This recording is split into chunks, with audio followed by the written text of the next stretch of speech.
Hey, it's Wes with Dirt Concepts. I'm up at St. Louis Dirt tonight, just getting a little bit of practice laps in with the fellas. Got my Mugen MBX8R Eco, and yeah, got a little bit of water on the track. Track's dialed, so we'll do a couple laps here and see how it goes. We're getting ready to shut it down for a track rebuild here in about a week, so taking advantage of the time now to get the practice in for the big race, which is the ProTek RC Midwest Nitro Challenge coming up in about 3 weeks. So we'll see how it goes.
It breaks like a nitro.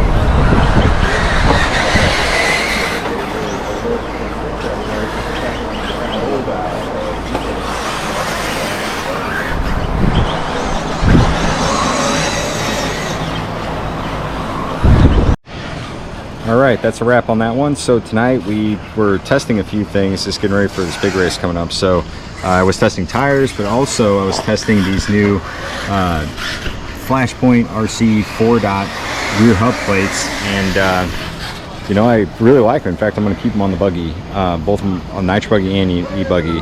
Now that said, if you're going to do this, I would probably look into a lighter front sway bar, probably something like a 2.1 or maybe even a 2.0.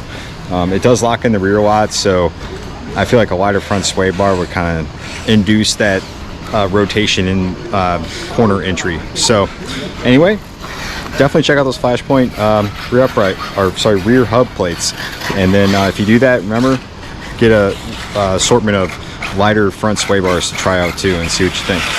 Hope you guys enjoyed this one, and I'll see you on the next one. Thanks.